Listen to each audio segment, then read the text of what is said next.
All right, so I got Karl Moltzen here, a friend of mine, and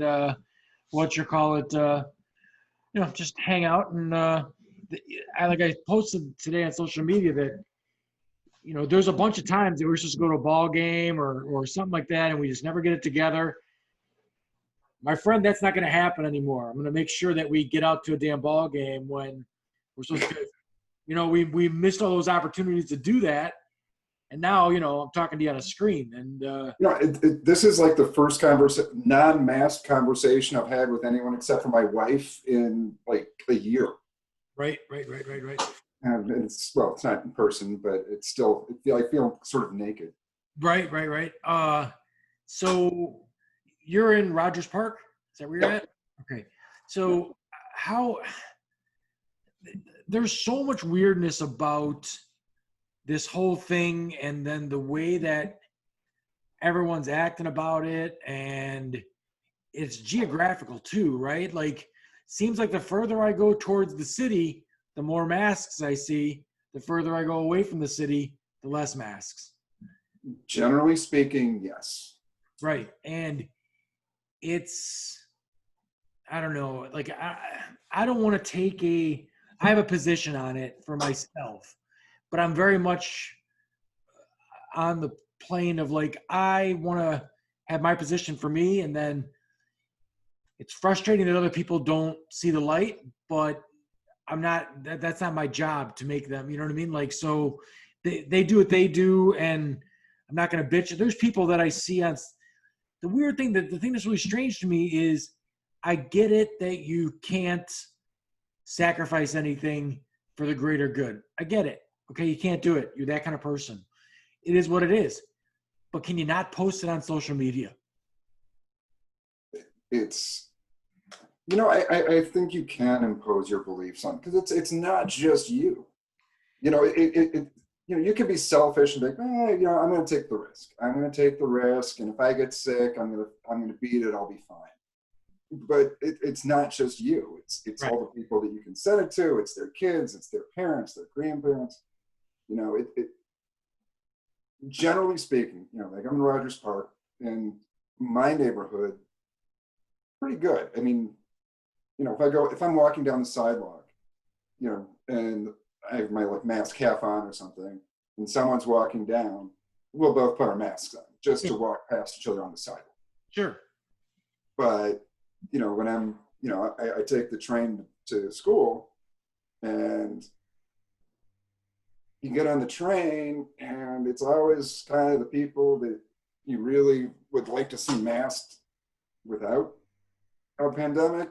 Yeah. That are walking around and just getting crazy. And I'll tell you what, out by me, like if I go into a hardware store or something for work, the guy without the mask is the guy I want to stay not even because he's not wearing a mask.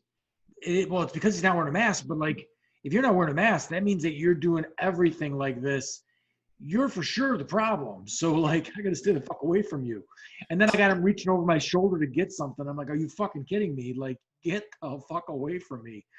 But so like, I like my personal space anyway. So actually, it's funny you say that. In a lot of ways, this has really played into my strengths. Yeah. It's like, you're not in my space. It's 6 feet. No one's going to come sit next to me on the train. I can put my arm around and not touch anybody. Like, that's kind of my ideal. No, I see now the train, that would not be I haven't been in a car with anybody that doesn't live with me. So pretty much just my boys. We could have hired people this summer, but I wasn't hiring anyone that didn't live with me, because who knows, I'm not going to work next to somebody like that. And then, like, I have friends who are jumping on planes and doing stuff, and I don't want to be that guy. Like, hey, I'm going to shake my head. I get mad when I see it. I kind of do. We have actually a common friend that just went on vacation and was posting pictures, and it made me angry. Yeah, it kind of makes me angry when that person is vocal about something, and then you're like, you just don't get it.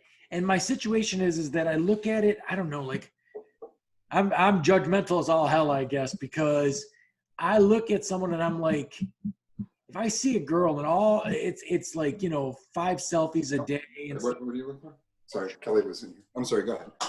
But if the girl's posting 5 selfies a day, she could be cute, and I'm still like, wow, you got some like issues. Like, you really need to take a picture of yourself this many times a day. So this past summer, I did go out to Fat Rosie's a couple times for tacos outside, and I was there with a friend of ours, Mary, and both of us were like, "This is stupid. This is a dumb idea. We shouldn't have." So we went the one time, and that was it. Then we got in separate vehicles, came back to my place, hung out on my deck outside, 10 feet apart from each other, and bullshitted because it seemed ludicrous that I was going to, even though we were sitting in the sun, we were outside, it was hot out, the waitress had a mask on, we had to take ours off to eat. Like, it just seemed dumb. Like, it just seemed like, what are we doing? This is stupid. So have you thought about what it's going to feel like when it's over?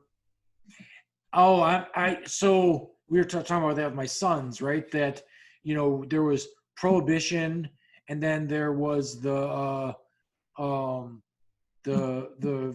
was it? The 1918, the Spanish flu, and then the Roaring '20s.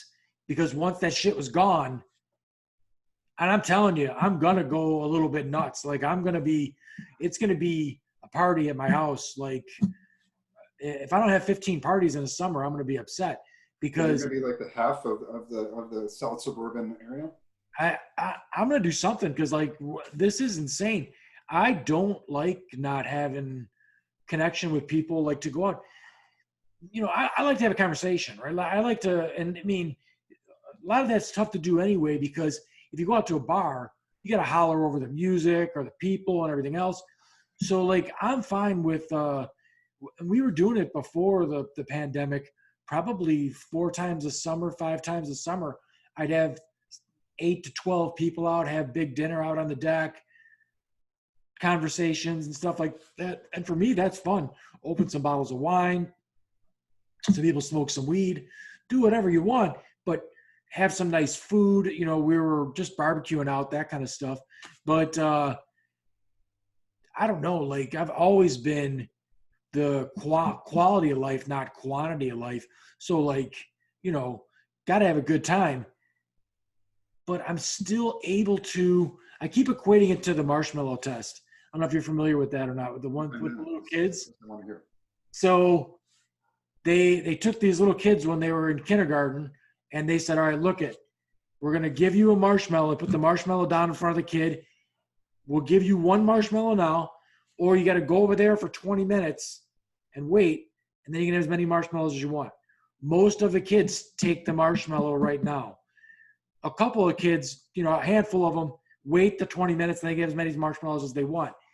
They came back 20 years later and did IQ tests on those kids. The smartest kids were the ones that waited. They had a little bit of self-control to wait for the extra marshmallows. So, like, that's now. You got to wait on it. And boy, I see a massive amount of stupid fucking people. Like, what the fuck are you doing? Now, I don't know how you feel about it. I'm not for the shutdowns. I don't think they should shut anything down. I just think they have to. Yes, I know, but I think it's worthless. It doesn't matter if you do that. Then they'll just have 30 people in their basement and spread it that way. You're just killing business. Think about it this way.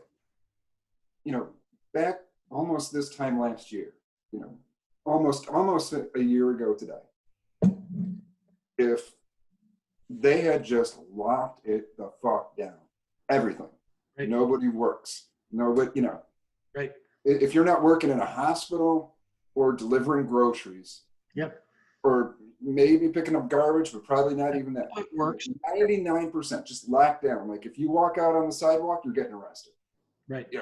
But if they did that in Japan and New Zealand, right? Japan and New Zealand right now, the bars are full, the stadiums are full, concert halls are full, and we're here doing what we're doing. So I get it. if we would have, I think if we would have done it then, I would have been for it. But But you it's, can still do it now. yeah, but have you been outside of the city? They're not doing it anywhere. It's supposed to. No, I don't really leave the city because where do you go? I mean, I couldn't, every year for, we do a fake Thanksgiving with my sister. Like a big thing, we go, we cook. It's Yep. like one of the few family things I do over the holidays, but we didn't do it this year. Right. It, We it didn't do just, it either. Yeah.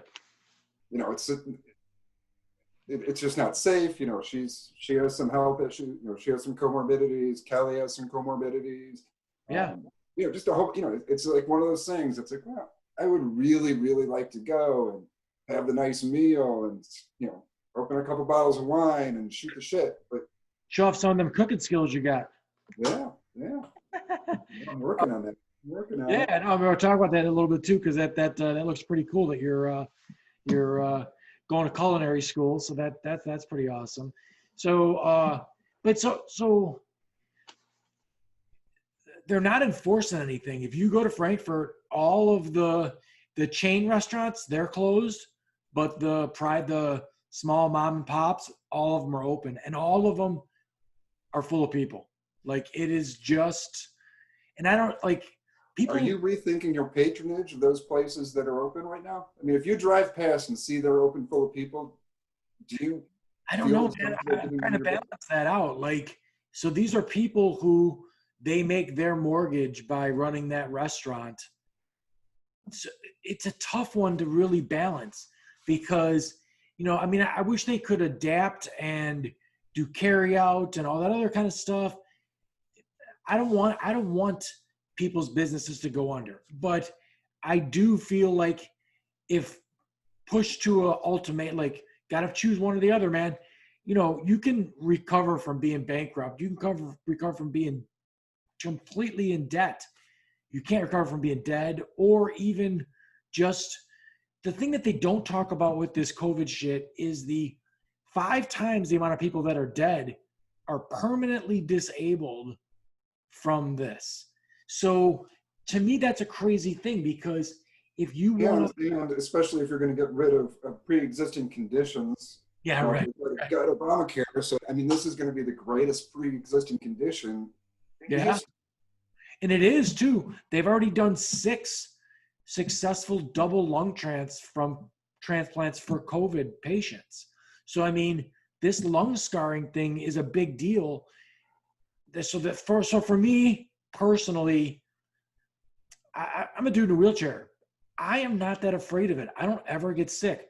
Both of my boys, like 3 weeks ago, had colds. We were kind of monitoring, like, what are the symptoms, going on Google and like trying to compare what's going on with them. And Google was saying, don't worry about getting tested. You don't have enough symptoms yet. So we just think that they had something that they picked up. And I didn't get sick. I have not even had the sniffles it's over 10 years now. So like, I just don't get sick. I'm not personally that worried about me. I'm worried that I would be asymptomatic and kill somebody else with it. So, right. And the second thing is, my boys are trying to be NCAA All-Americans in wrestling. You cannot do that if your lungs are scarred. It's just not going to happen. So we're doing everything we can to try and, distance. And we worked a full schedule this summer, but outside. We probably stayed 10 feet away from everybody at all times. We wore masks to appointments, all that kind of stuff. We tried to do everything we could. Most of the lumber yards we use, they're plexiglass, masks, the whole thing. So, we did everything we could. The lumber yard that we use has a shop in Mokina and one in Indiana. The Mokina shop probably has 45 people that work there, not one case of COVID. The Indiana shop has 9. Because they didn't have a mask mandate. I don't know if it was that or just the clientele. I think it's the hillbillies in Indiana, to be honest with you. Well, yeah, I mean, Mokina isn't that far off. It's pretty far from Indiana, man. I grew up in Mokina. No, I don't understand how it became politicized.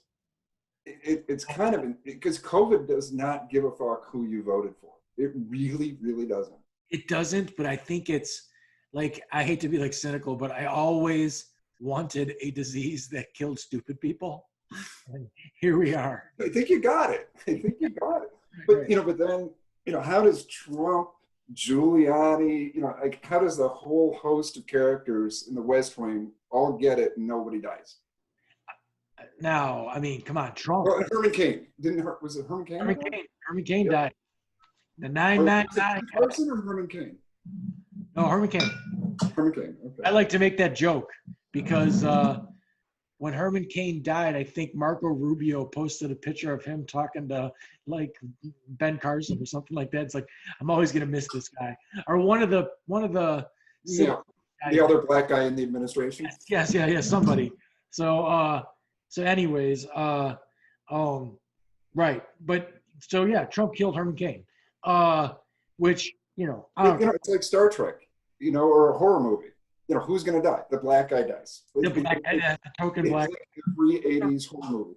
The rest of them got $100,000 worth of care immediately. I mean, Big Baby Dum Dum was helicopter rided right out to, Walter Reed and pumped full of steroids.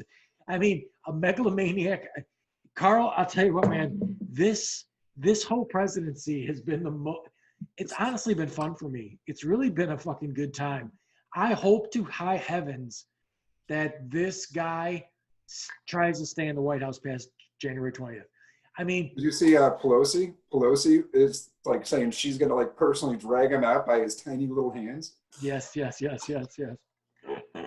I think she could take him. She's a tough broad. I wouldn't mess with her. I used to make my weekends out of, I don't know if you're drinking, but I'm working on some whiskey here. Bourbon myself. There you go. But cheers. I should say prost. Going back to my point, right? This year, 2020, it's, the whole year has become a meme. But when you really think about it, what are we going to fucking talk about? There's no COVID. Trump's gone. Hopefully we have a relatively scandal-free administration. I can find. You're an intelligent guy. I can find dozens, and I was doing this podcast before Trump was even, well, I shouldn't say that. He's been a fucking nightmare forever. But I could find things to talk about. I'll have no problem. And I'm not, I don't know, I haven't talked to you about it. Well, I know you're not a Democrat. I know you're not. I'm not. And I could take or leave the whole Biden thing. I'm not a fan. I'm not a fan. I voted against Trump. I did not vote for Biden. Right. Did you see, I think we're in Illinois, so it don't matter much, but did you see the cabinet picks? There's a couple of them that I like. I really like the American Indian lady from New Mexico or Oklahoma or something like that. Mm-hmm. That's terrific. It's due. It's way overdue. Oh my God. So this is what I'm so like, every time I hear good news, I'm always like somehow sad about it. How is it that Ireland, Canada, the UK, they've all had women prime ministers, and we can't do that. We finally get our first VP that's a woman and a woman of color. We get, and oh my God, the right wingers. Checks like 4 boxes. I know, but my right wingers on social media were like, she's not black. And I'm like, you fucking idiot. Okay. Listen, if you're going to be a racist, at least be a good one. He's not white. I'm sure they would be thrilled if their son brought her to dinner. She would like that. Right. Kamala was kind of hot when she was younger. What were we watching? We were watching the news, and Kamala was doing an interview, and it was just like it was not a scripted thing, and it was just, she knew the host, and they were sort of chatting. Yeah. And she was talking about what she was going to cook for the holiday dinner, and how it's, you have to scale it down, and she's so used to cooking for so many more, and her husband's Jewish, and they were going to do latkes, and then they were going to do they were kind of leaning into all the different, things that she has to cook. And it's like, we watched it. We were kind of smiling, laughing, and then it's like, oh my God, it's like a human being, like an actual person, like that. It's like I would, I could have a conversation with her. It'd probably be enjoyable. It's like you weren't just braced against like nails against the blackboard. So I think she's gonna be really good. I'm not mentally old enough to give a shit about the Biden presidency. The Trump one, it was like such a train wreck. It was like I couldn't take my eyes off it. It was awesome. I mean, it was the from Covfefe to literally hundreds and hundreds of wacky. The dude can't drink water normal. He can't shake hands normal. The that the guy from China, like he wouldn't let go of his hand, and then the guy from China was like does the okay thing after he like what the hell? Everything about Donald Trump is the weirdest thing ever. He's a strange person, and it's unbelievably obvious that he doesn't care about anything but himself. But these people who follow him believe he thinks that the country first and like all this other stuff. I mean, oh my God. Well, I know you have a lot more friends. I honestly don't know that I have a single Republican friend left. Oh, really? It was whether it was my choice or theirs, probably theirs, because I'm fairly vocal and that. But how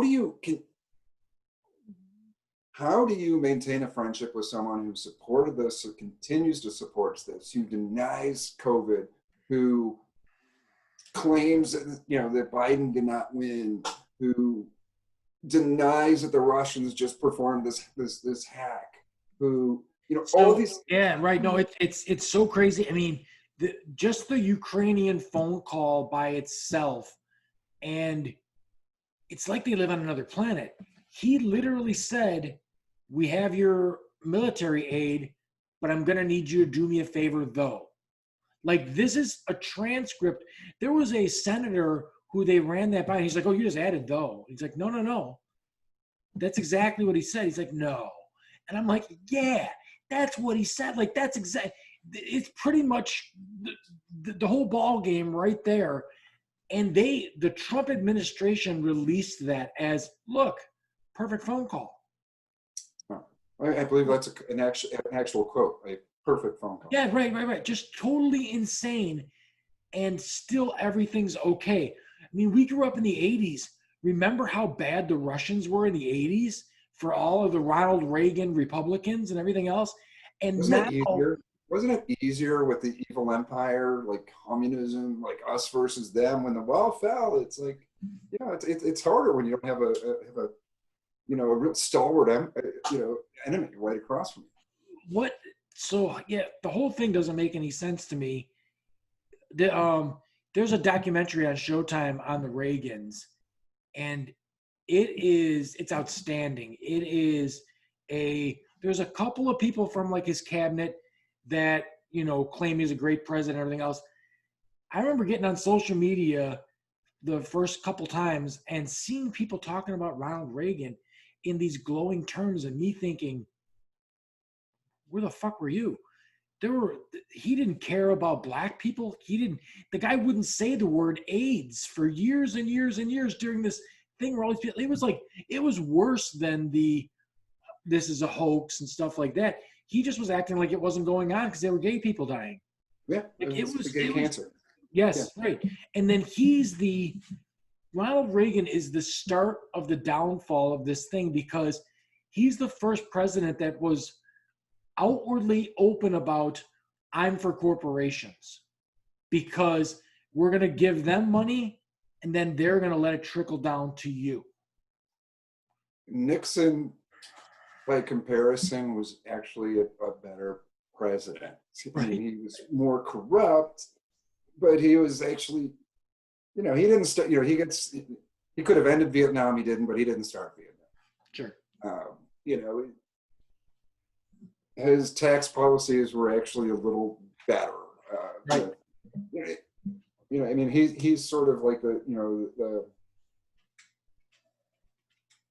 boogeyman of Republican presidents, but he's not the worst. He is no, but he was the narcissistic guy. He was the guy who hated Kennedy because he was good looking and like all that. Like everything was about himself.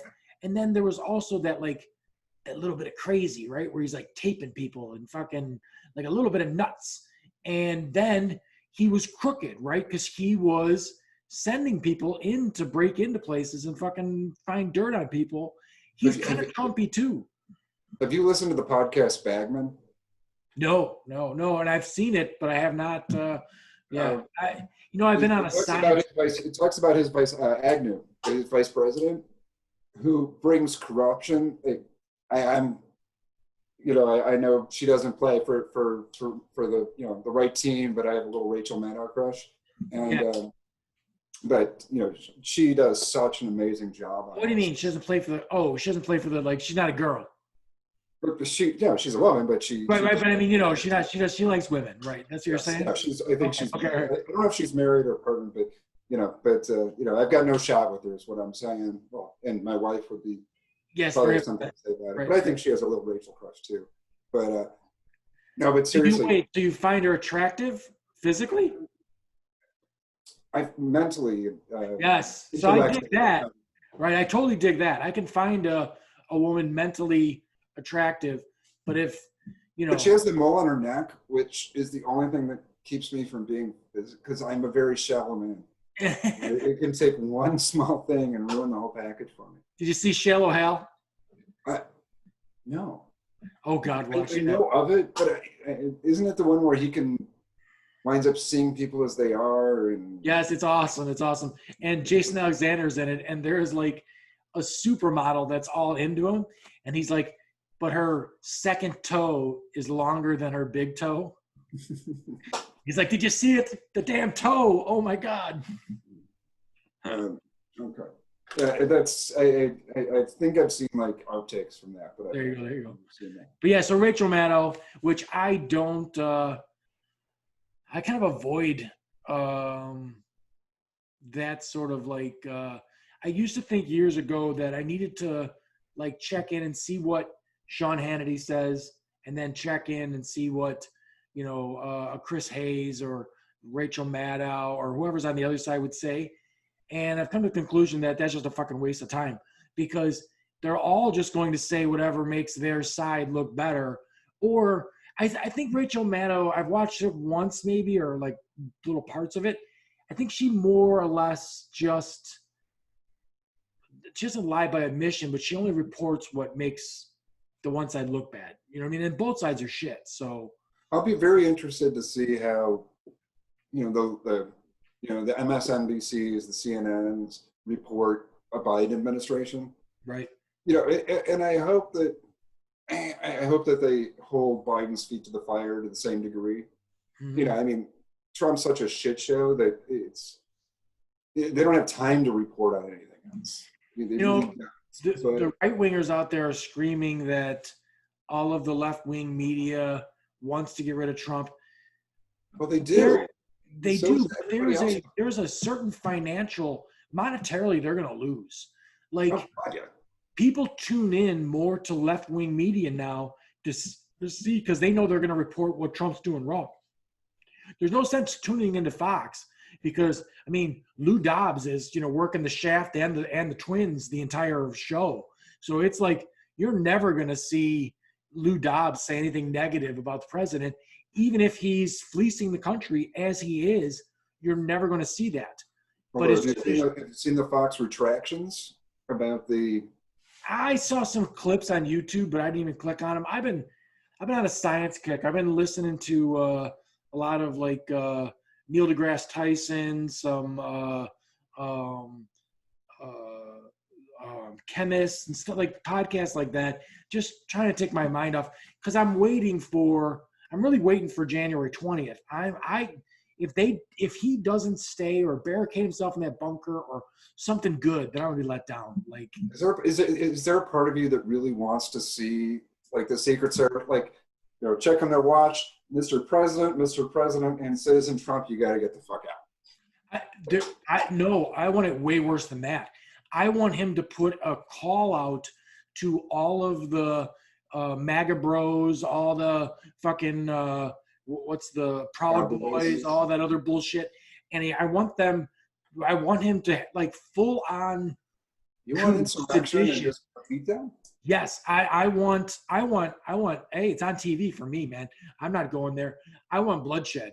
Like, do it. Come on, man. Like, I want that. If you're going to do all this, everything he's done, and there's been, Karl, nothing stuck to this guy. He has done so much, and I know he's going to blanket pardon himself, his fucking rotten ass fucking kids.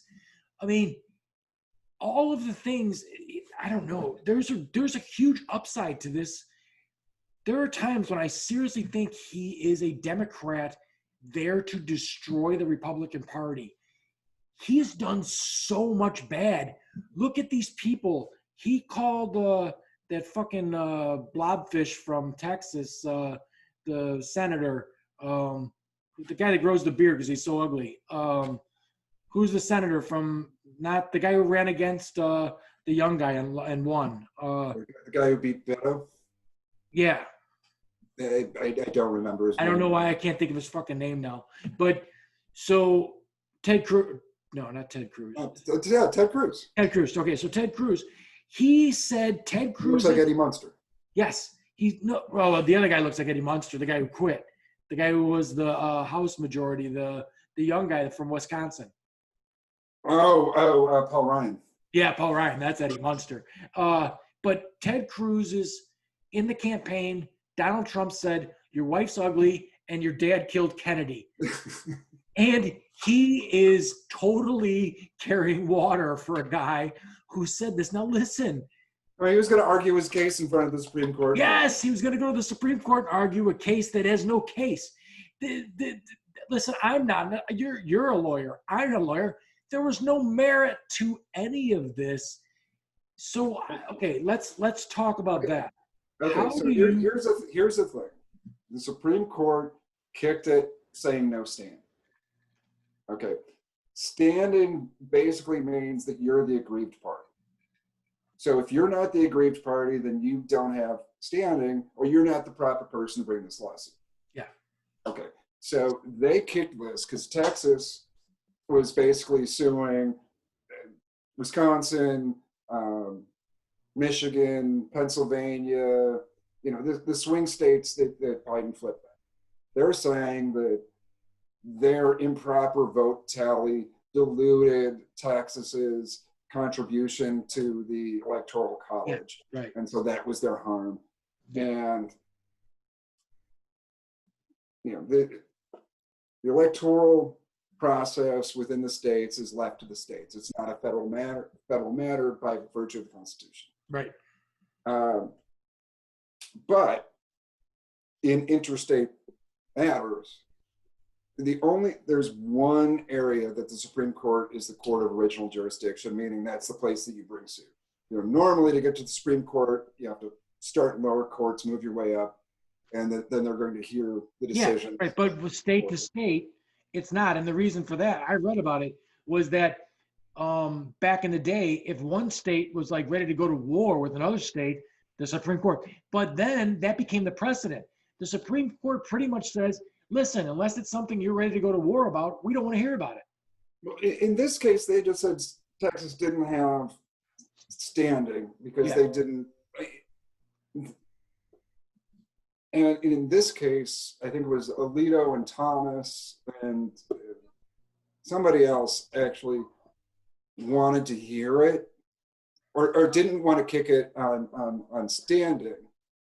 But in their dissent, they basically said that they would have given a summary judgment, which on the merits. Yeah. Which, in my opinion, would have been the better route.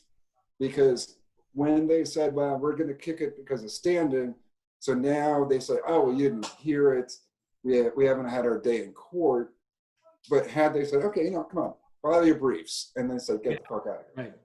Right. Had they done that and just done, laughed them out of court, his own, he's nominated what, half of them, almost half of them at this point, or a third of them. Yeah, a third of them. Yeah, right. No, three. I think it would have been a more powerful statement. But I mean, he honestly believed that this is his court. He did. He believed that he did this appointment and that this was the key. He was going to, and I mean, the all of it, the whole thing with this, I don't know how. It's almost like if social media might be to blame. It's almost like if we argue, then people entrench themselves more in an unrealistic position. If you look at the Trump, everybody on the Trump side's situation, I mean, Rudy Giuliani was literally melting on TV. Like, there has been nothing. There is video of Lindsey Graham looking into a camera and saying, "Keep the tape. If somebody dies and there's a vacancy on the court in an election year, we should not vote. Just keep the tape and hold me to these words." And that motherfucker just changed his whole fucking tune. It was odd, like, that's if the party in charge isn't the party. Yeah, well, right. And then we just change it. But I mean, every single thing has been. It's the whole thing has been like, it is like out in the open. So remember the and it's like a million years ago now.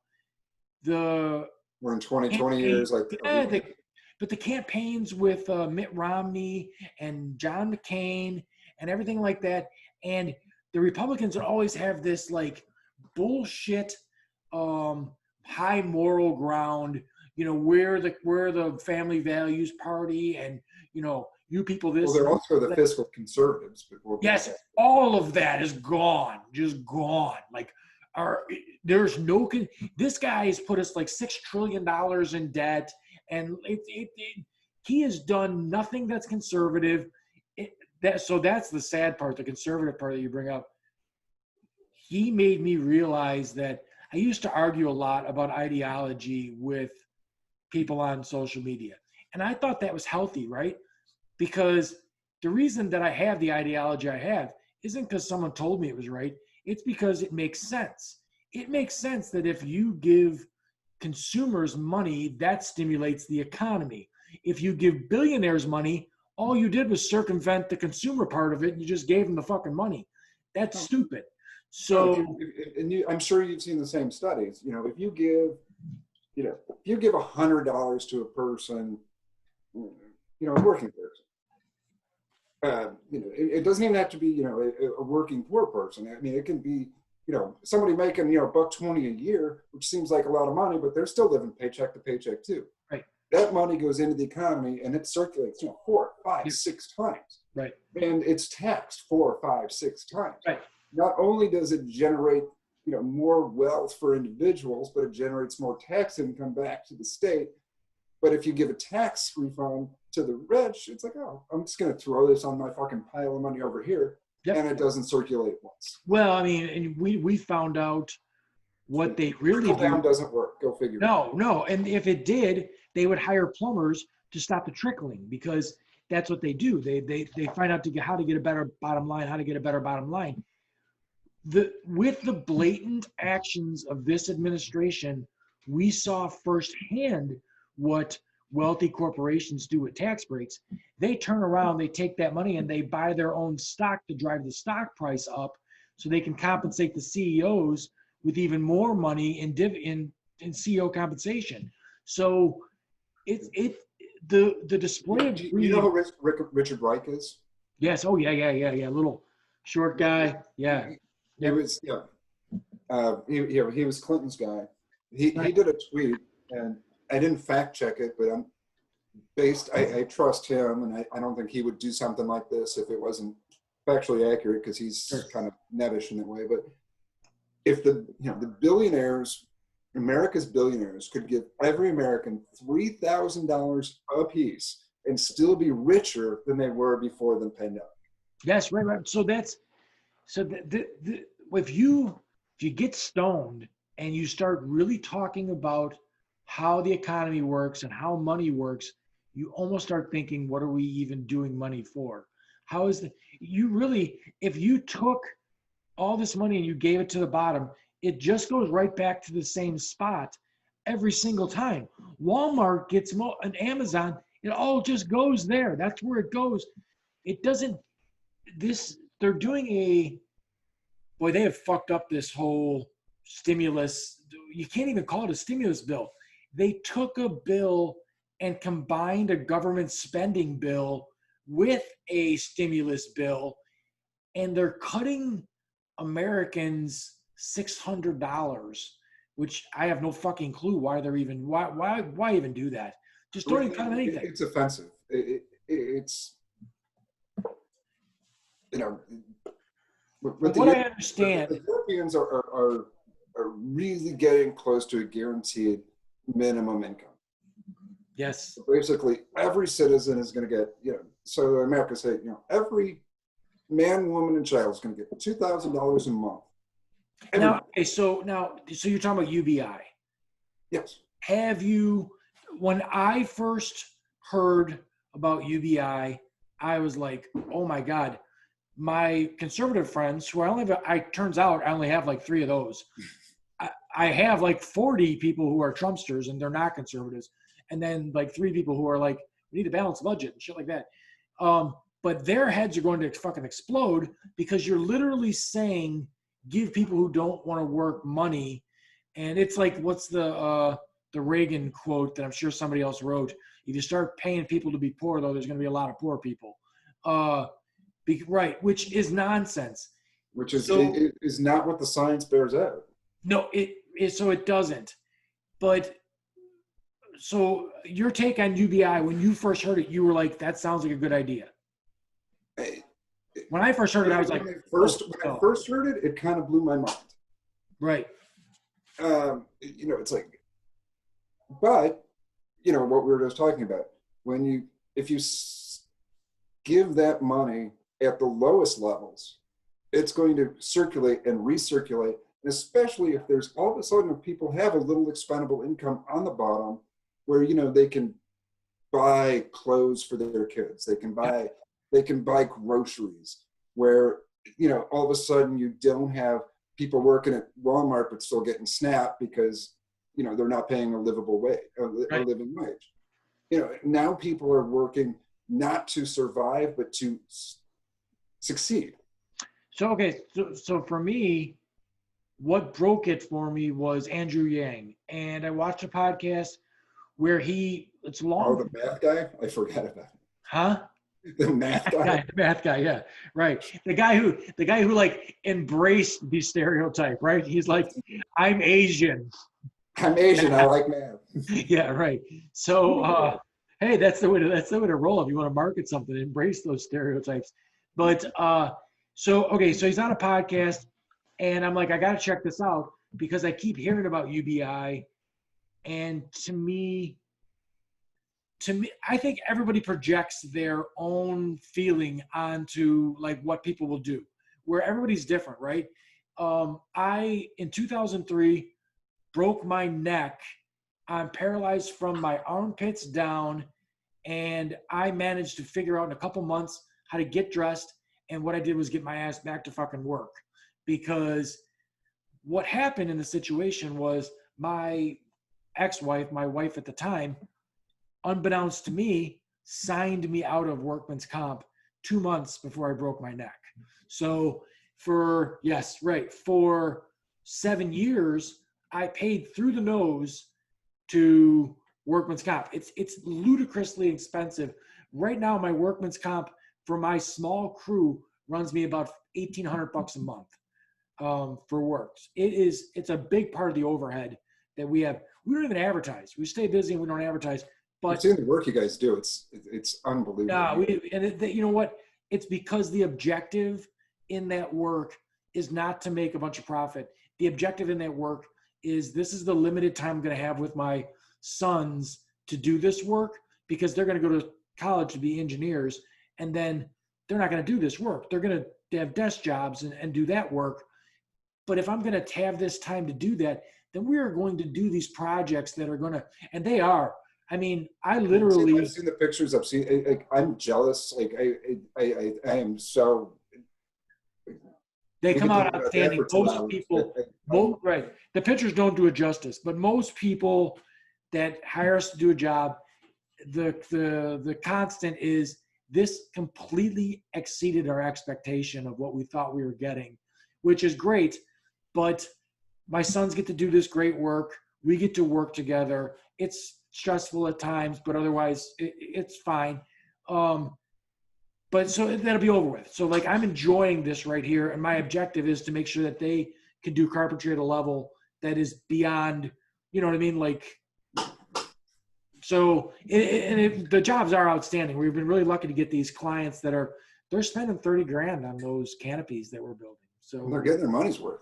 It's like just Karl, we're beating people by $5,000-$6,000 on those jobs that other people are bidding them for.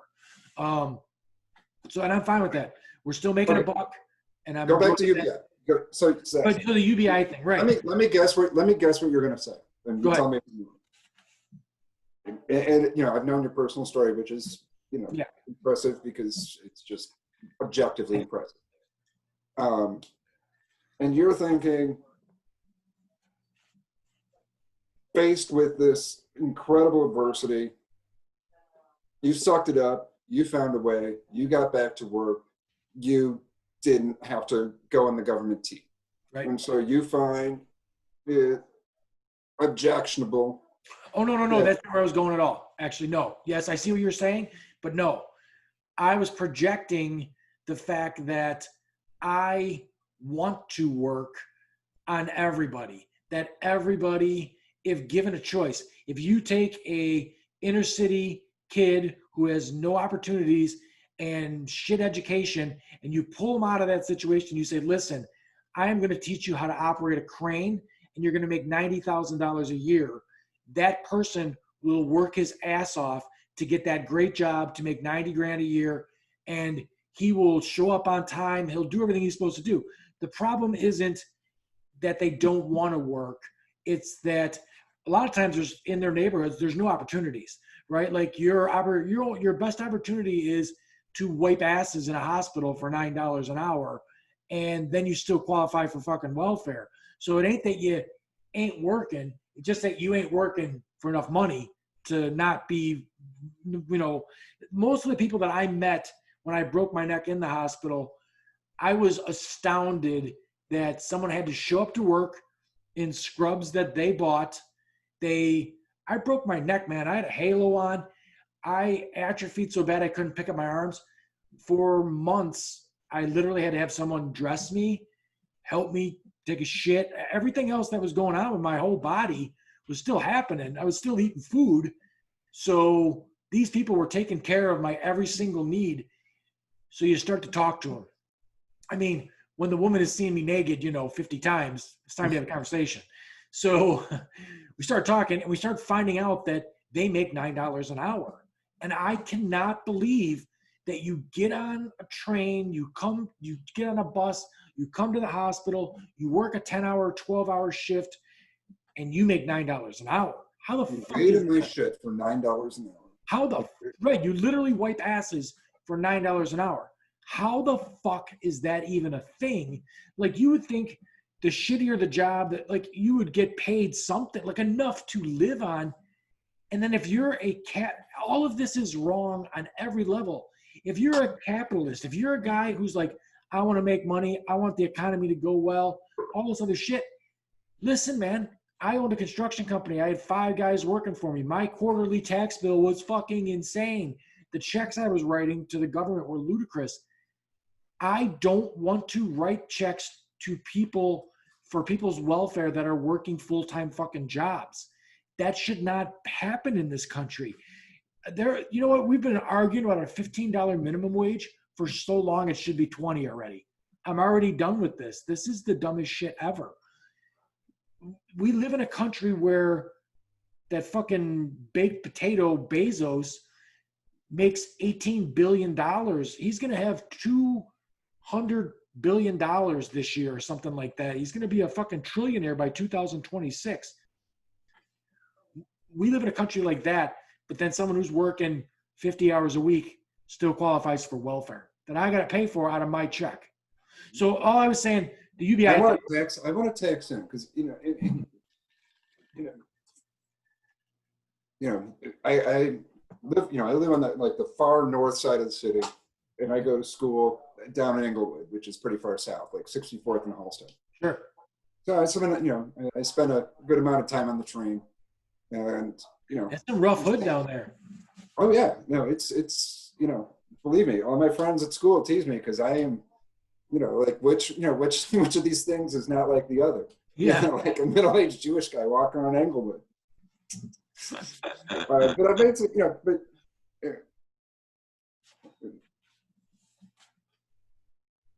every winter, and it starts about now.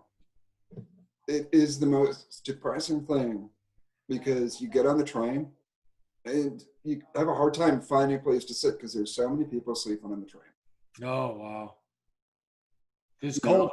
Yeah, and it's like part of like the privileged guy is like this, like you're annoyed, but then you're like, what the fuck? This guy has nowhere to go. Yeah. Right. I mean, he probably had to jump the turnstile to get on the train to sleep somewhere warm. Right, to be warm. Right. And I mean, my thing is if give him $2,000 a month. You know what? Yes. Let him get an apartment. Let him live like a human being. And you know what? He's going to clean up. He's going to get a job. He's going to want to do more. You're going to give him the opportunity to do more. Yeah. And so what sold me on UBI was, and I think I have actually had conversations with the right wingers who believe that the biggest problem in the country is welfare queens, which is not correct. You're upset about someone who's getting $400 a week in welfare, but you're not upset with a guy who makes $18 billion and pays no taxes. Like, you don't understand how many people you need. Everyone needs a basic math class is the problem. You know how many people you need to give $400 a week to equal the amount of money that this guy did not pay in taxes? You can't. We don't have enough people in the country to equal the $6 billion this guy should have paid in taxes. And if it was up to me, Jeff Bezos would have paid about 17 billion of the 18 billion that he made in taxes, because nobody needs to make that kind of money every year. I saw, and I don't know who it was, and I know it's not possible, but nobody needs more than $1 billion. Nobody. There should be a tax system that's so progressive. The tax rate above $1 billion is 100%. And then you got a flag. Right. You got a flag that says, I won capitalism. Right. 99.9% tax rate. So they got some reason to do it, because they'll do it for that reason. But even that, I'll tell you what, that 0.1% of those billions is more than you and I will make in our lifetime. In our lifetime, correct, right. They say that the first 30 seconds of the year, Jeff Bezos makes more than his average employee. It's insane. It's nuts. And no one cares. But the UBI thing, Andrew Yang explained it in a way. He goes, listen, and my son said it, he got it from somewhere else. And when he said it, I was like, yeah, it makes sense. UBI is a floor where our welfare system is a ceiling, right? So if you're a fry cook at Burger King, because that's the only job in your neighborhood that you could get with your education, you go there, you're the greatest fry cook ever. The fries come out perfect. You show up on time. Anytime they want extra work, you're there. Everything else, blah, blah. And they come to you and listen, Bob, you're the best fry cook ever. We're going to put you in the manager training program, and that is going to earn you another $6,000 a year. And Bob goes, stick that in your ass, because I make $22,000 a year right now. And if I get $6,000, I got to give up $12,000 in welfare that I qualify for. That should not be the case ever. There should be nobody who ever could turn down a promotion or extra work or whatever, because you have to make, there is no job with no education that you can get a promotion and make time and a half on what you just did. That doesn't exist. So UBI would be a situation where they say everybody gets it, which again, some of that's bullshit. If you're making $1 million a year, you don't need $2,000 a month. You phase it down just like the massive $600 we're about to get. Yes, that so our entire structure of everything we do is insane.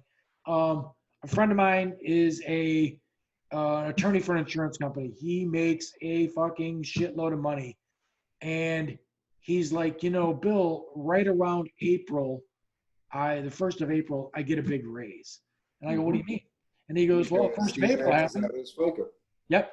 Well, he maxes out his Social Security contribution. Yeah, well, it's the FICA. Yep. At April, he's at $128,000 of the year. He gets a 6% raise, and he'll be honest with you and tell you, I'm the last person that needs a raise. I don't need a raise. My paychecks look like something that I never thought my paychecks would look like, and here I am. Back in my lawyering days, I had that same thing. Right. Now people look at things, they can't do math is the problem. So you'll get some guy who's a pipe fitter who makes 90 grand a year, and he's like, if the guy makes that money, he should keep that money and blah, blah, blah, blah, blah. And I'm like, listen, asshole, you don't understand. This guy makes $500,000 a year. That means every fucking Friday, his paycheck's got fucking, it's a $10,000 fucking paycheck that he's getting.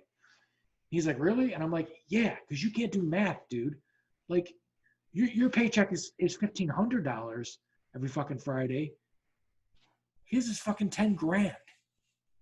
Like, come on, man. And you're, if you're a pipe fitter, like, you're in the shit. Like, you're.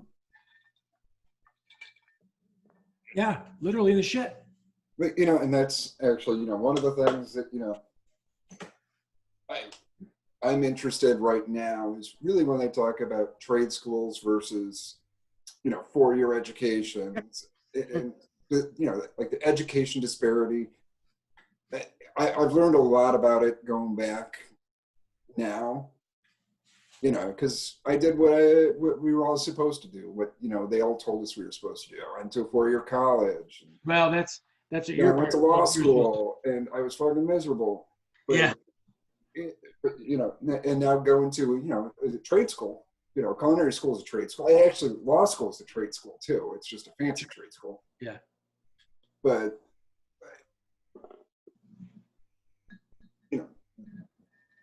the people I'm going to school with, I would never have the opportunity to be friends with or to know under other circumstances, and I'm better for it. Right. But they're going to be able to go through and get this trade for for the 2-year associates in applied sciences and culinary education or whatever the fuck it is. You're probably talking, and actually most of theirs is subsidized. Mine's not. Because my wife does too well for me to get the tuition. I'm like, I'm too rich to be poor and too poor to be rich. So yep. So the UBI, the UBI would be a fucking marvelous thing because it would no longer be the ceiling; it would be the floor to the situation. So if something terrible happened, and so if you take my situation into account, so I was married and I had 3 kids.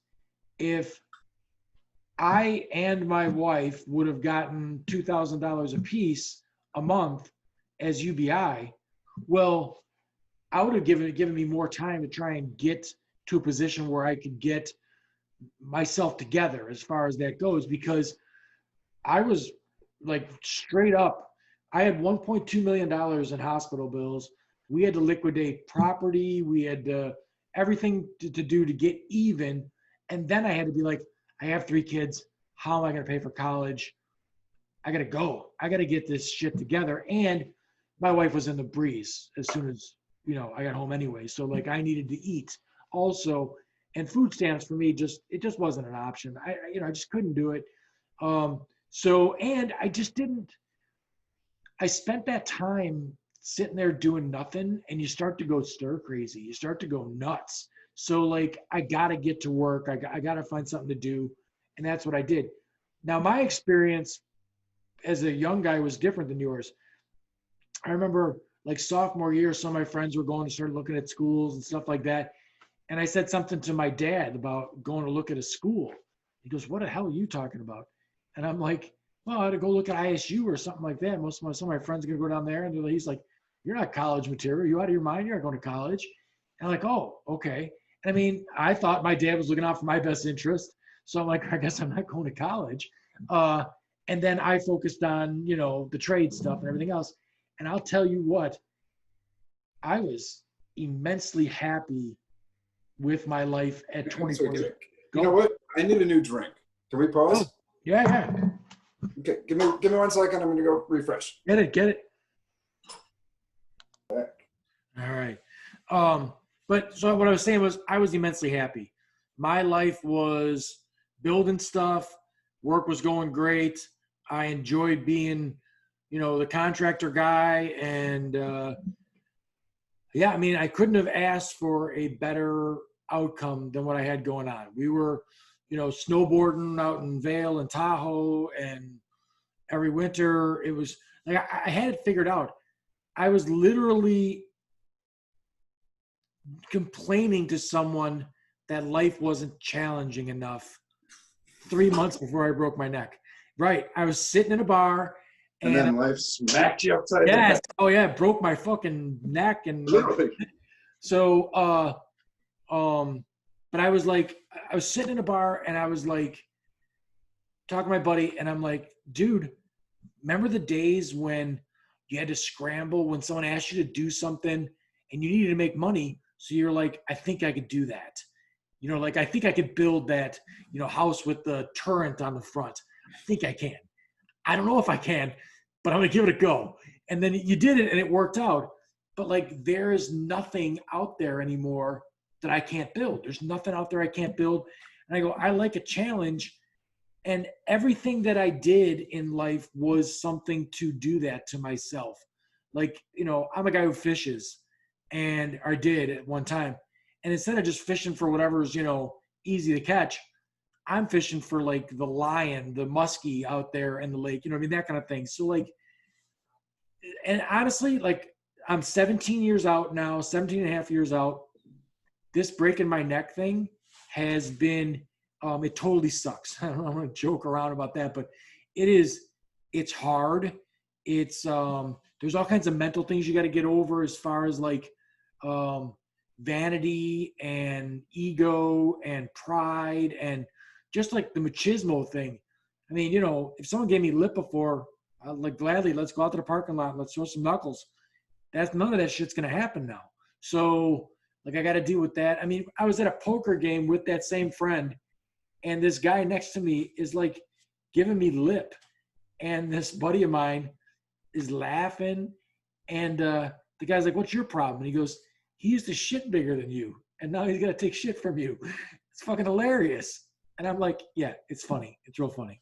But it also has been a thing that I look at and say, if I didn't have this to overcome, my story wouldn't be what it is.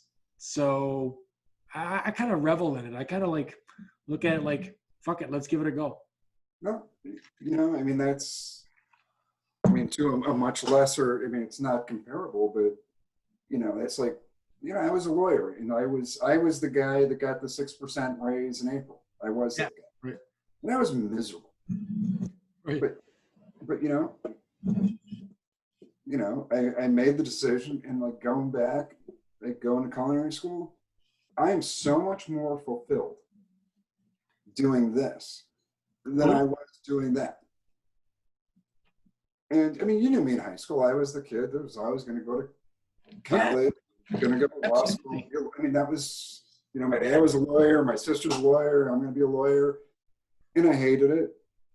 But doing something that you love is weird. It's odd because I never thought I could actually find fulfillment. And I'm way too old to be doing this. The lawyer thing. Now, you do that because your dad was, your sister was, but do you do it for the money? I did it because I didn't know what else to do. Contracting for me wasn't, the money was good. I mean, it was It was really good. Like it was sometimes like I was almost like, wow, that guy just handed me 20 grand. And then, in 10 days, someone's going to hand me another 20 grand because this is how the job goes and stuff like that. I mean, there was millions of dollars passing through my hands all the time, but it was like a byproduct of what was going on.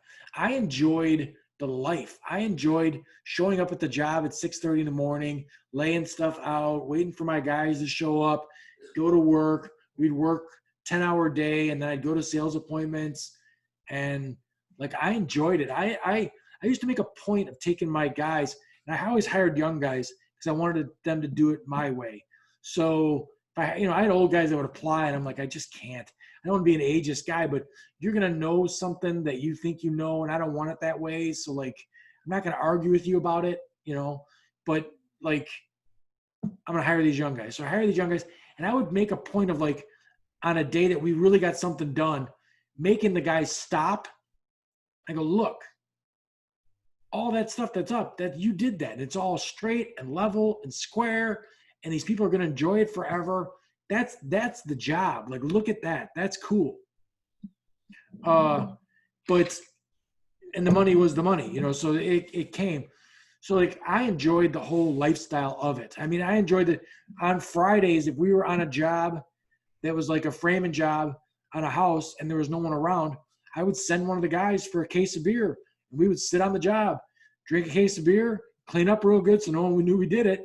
But we'd hang out there in the evening and talk and, that kind of stuff. So like I enjoyed the work. Having a tangible result, like, yep. When I was learning, and I was working for Verizon in these, I was always a corporate guy and I worked for big corporate clients. And, yeah. At the end of the day, it's like, I wrote a couple contracts. There's nothing, there was a couple deals I did, like, they were interesting. But, actually the reason I quit law, the reason I quit being a lawyer, I was in-house counsel for Johnson Controls. You probably know who Johnson is. I do, yeah. They're like one of the biggest corporations that no one's ever heard of. Right. Oh no, I see their vehicles and stuff like that all the time. Yep. And I was, I was head of their real estate for a division, and I had a dual task of closing what was the real last factory town in Allentown, Pennsylvania, closing that down, and simultaneously building the replacement factory in Mexico. Oh yeah, right. Sure. Yeah. And like professionally, it was a complex deal. Like it was sexy from the lawyer perspective, but I just sort of had that like, what the hell am I? And we flew the corporate jet down to Mexico, and it's like, the people down there deserve to work too. Yep. And nothing against them, nothing against the people that are taking the jobs, but it's like, I just killed this town in Pennsylvania because it was a 600% labor savings to move the same jobs down to Mexico. Right. And I just had a crisis of conscience, and after that, I just petered out, and I floundered for a long time. But then when I landed it, I always love to cook, and I'm lucky that my wife is super supportive. She's like, you've been talking about this forever. Just shut the fuck up. Go to culinary school. Yeah. But now it's like the tangible. At the end of the day, like I made that. Mm-hmm. Now, how about, are you picking up hand skills? Like, are you like crazy good? My knife skills are killer. Yeah. No, that stuff's pretty damn neat to see someone that's a pro, work that stuff. It's pretty cool. And then the little that is an amazing thing, and I think it goes back to what you were talking about when you're saying you're going to hire these young kids and teach them how to do it right. We'll work with different chefs in different sections, fabricating a chicken. You'd think that's just something, you cut a chicken up, you do A, B, C, D, E, F. Sure. But you don't. Every chef, it's art.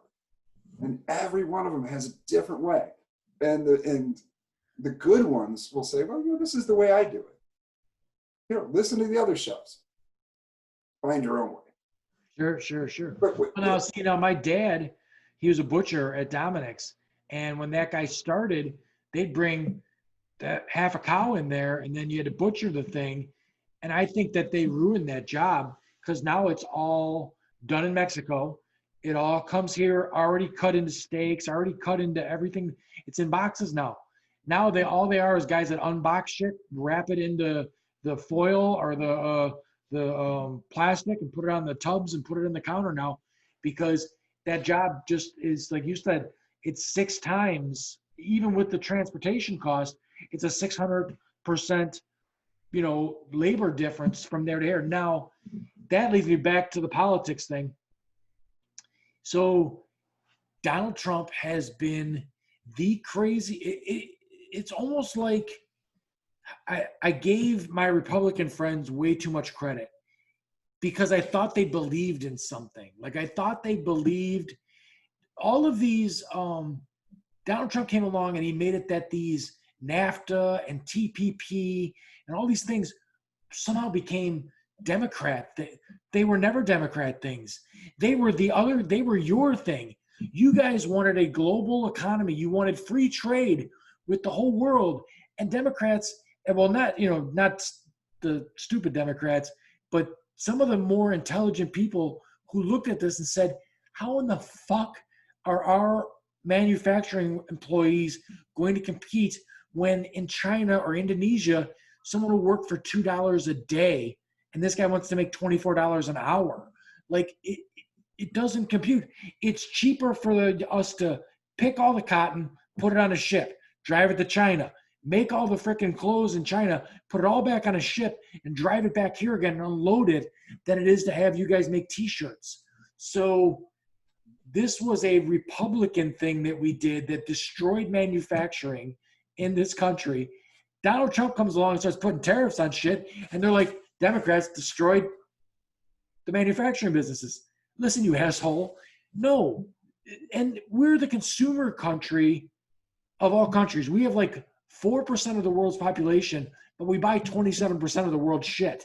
So if you were to say to people, listen, if you move your company from here to Mexico, good. Sell your shit in Mexico. Don't sell it here anymore. They would never move their shit to Mexico. The converse of that, and I think where things are changing a little bit, you're talking about butchering. Excuse me.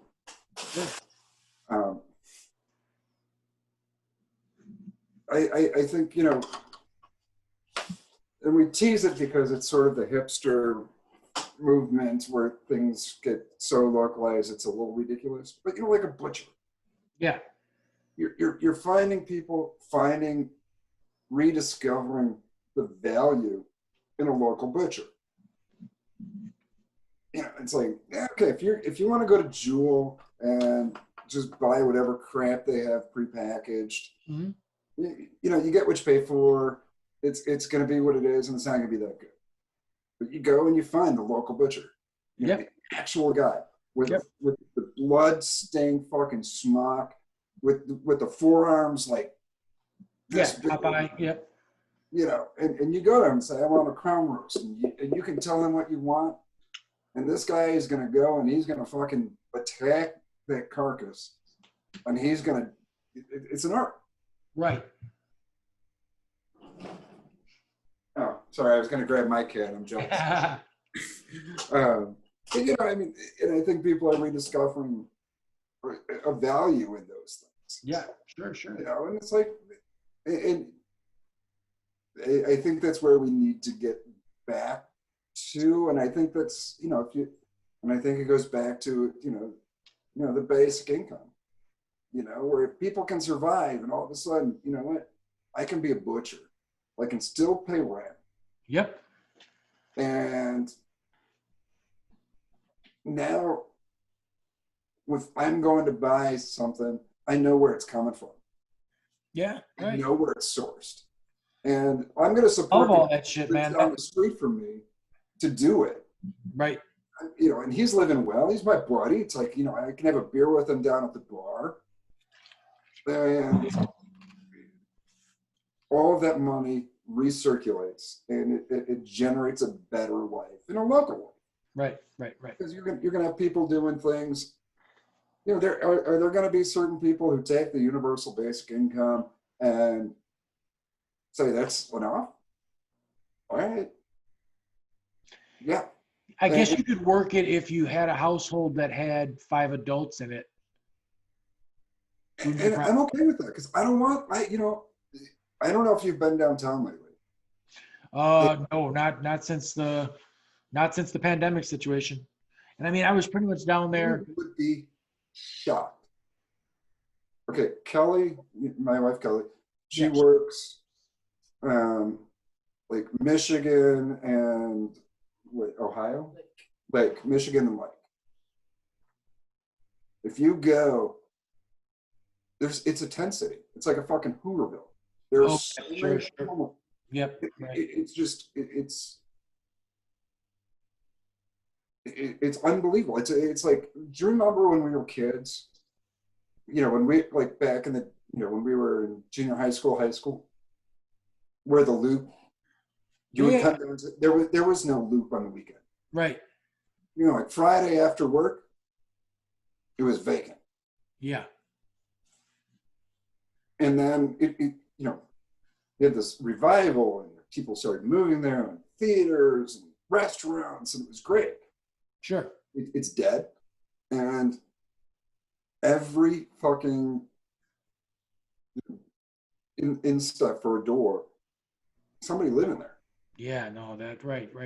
Well, I mean, that goes back to the Ronald Reagan conversation because he emptied out all, I mean, there's a large majority of those people are there by choice. They're not mentally right. There's something going on with them where they're schizophrenic. And there's no, this is the defund the police thing that people don't, boy, was that a gift to package that situation and say defund the police. Why not? Why couldn't you just change that word to restructure? Why couldn't you change it to anything that was more intelligent than defund? Because you know that the right is just going to grab that and run with it. And it's the dumbest thing ever. If you're a cop, I have friends that are cops. I think that every one of my experiences with a cop, even the ones I was being arrested and stuff like that, are still like, I'm not afraid of the cop. What's going on? Kelly gonna sit down or what? Yeah. Come here. No. Hey Kelly, how are you? Good. How are you? Doing good. Just finding ways to, hang out and have conversations, seeing we can't hang out and have conversations. Yes. Oh, Kitty. Kelly, sit down and tell him about downtown. Oh, downtown? She is the expert. She's down there way more than me. Sure. So you got a lot of homeless people. It's super depressing and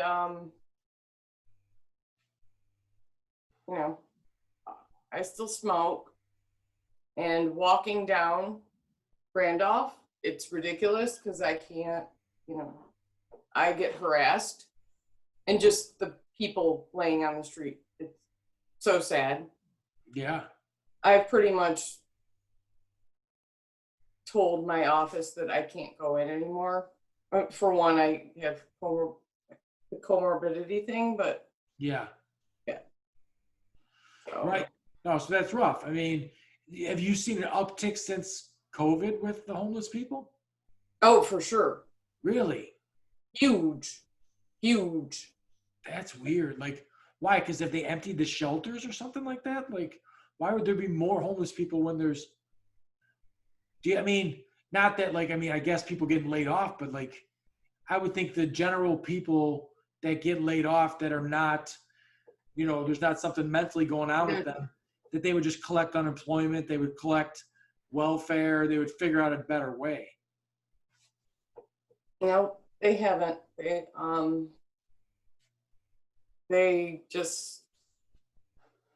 just increased. This one guy that used to hang out right in front of our office, he was kind of there, had all his stuff in our plaza. And then a couple months into COVID, like I see him like walking down the street with his pants down. Oh, geez. Peeing on the street. Yeah, right. Holy cow. Yeah, I don't know. I mean, and I hear that Chicago's not anywhere near as bad as like LA or San Francisco or all that kind of stuff. Those people in warmer spots have way more homeless people than we do here. But I don't know. And I don't have an answer for what we're supposed to do with that. I mean, there's empty buildings in the city, but there's enough. I know firsthand that there's enough programs that if you're trying to not be homeless, you can work that. Like you can get food stamps, you can get, your Section 8 housing. It may take time to get it, but you can usually get something. And then to be homeless like that, you also have to have no one that you can crash out with or nothing. Like, I have lots of friends. If somebody was to say to me, hey, I'm losing my house, they'd have my couch, you know what I mean? Sort of a thing like that. Us These people too. have nowhere to go. I don't know how they manage it when it's going to be 8 degrees in a couple of days. Yeah.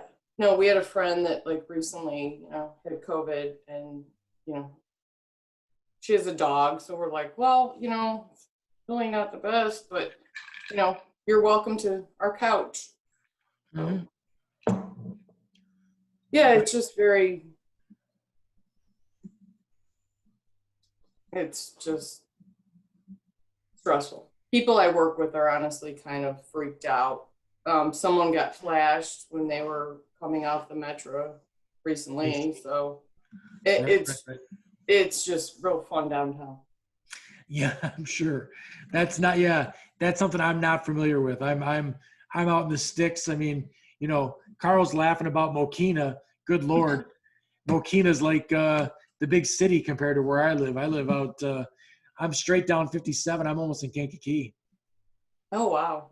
Yeah. So, I mean, it's a lot of cornfield, stuff like that. But, and obviously you don't see any homeless people and stuff, but, Yeah, it's just. So with COVID, you're not going into work. You're working from home. No, my office approved me to stay at home. That's nice. I mean. No, I don't. I hate it. Oh, really? Why? Because I have anxiety and I don't like being isolated. You'd rather commute to work and all that other stuff? No, I won't. No. I mean, it's all right. I just figured time-wise and everything else, it's got to be better than that. Like, how much time would it take you to get to work normally?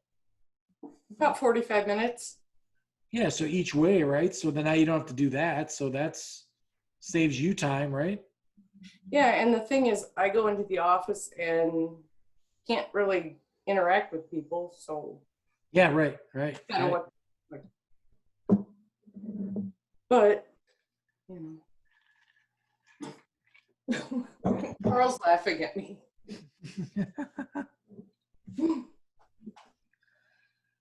Oh, he's getting a cat. There you go. Yeah. Right. Now, which one's this? This is Hanky. How old is he? He is just over 2. See, now mine's like going to be 15 this spring. Oh. Boy, yeah. He was for my daughter, and now he's my cat pretty much. So he's hitting my face. I thought he usually like jumps onto all my work Zoom calls all day. Yeah. No, that one likes to be. Mine's named Dash, and he likes to be. If I'm talking to somebody, he likes to jump in there too.